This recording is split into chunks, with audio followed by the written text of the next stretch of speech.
I got to tell you something. The heaviest amounts of snow are clearly across southern New Hampshire, western, central, northern Massachusetts. Check it out. New Ipswich, New Hampshire, 8 inches of snow. South Gardner, 7. Lunenburg, 6. Shrewsbury, 4, where it's now mixed. Chelmsford, 3.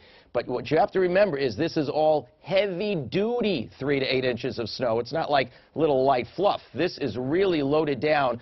First of all, there's a lot of moisture in this storm, so that's really, really packed snow. It's really, really tough to move around if it has accumulated like that. That's why there's such issues in certain spots with some power issues and tree limbs and things like that. It's 30 in Worcester, 1,000 feet up, but at the lower elevations, even where it's snowing, it's right at or in some cases slightly above freezing. Obviously, rain down around the South Shore and the Cape and the islands. And those wind gusts are going to be busy during the course of tonight, especially along the coast and most especially southeastern Mass and the Cape. But they will quiet down by tomorrow morning. Now, here it is. If you're in Boston, if you're south, if you're on the Cape, rain. And some of this rain has been very heavy with localized street flooding. Then you have the snow zone, which includes Amherst and Orange and on up toward Nashua, New Hampshire. And then you have this mixed zone where it's sleeting. And with more about what sleet is all about, let's check back with Mike. Yeah, Harvey, we've been getting a lot of reports of sleet in. Some people are mistakenly referring to it as small hail, but what's actually happening here is if you go up in the atmosphere and it's cold all the way from the ground to the cloud,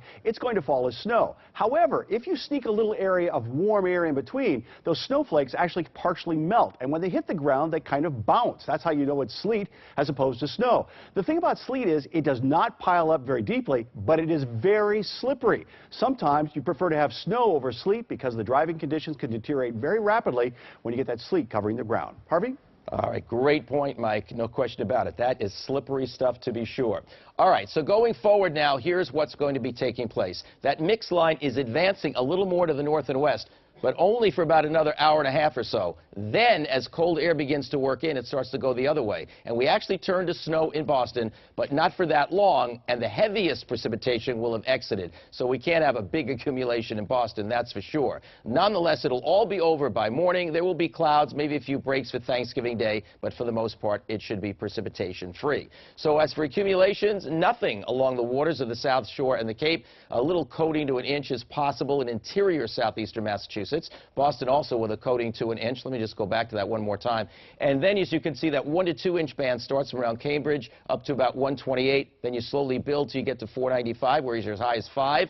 And once you get Worcester north and west, that's the area with 6 to 10 inches of snow. That's big-time snow. Temperatures by early tomorrow morning will be close to freezing in Boston, but definitely below. So slush will be freezing in areas north and west of Boston for a while early tomorrow. We'll top off in the upper 30s. Here's the way it shapes up. There you have it for your Thanksgiving Day. There can be just a stray snow flurry, and along the coast there may be a period of flurries or light snow or mix later Thursday night or first thing Friday. Otherwise, Friday afternoon's partly sunny. It's cold through Saturday, then it warms some Sunday afternoon and Monday before turning somewhat colder again after that. We'll stay on top of this for you.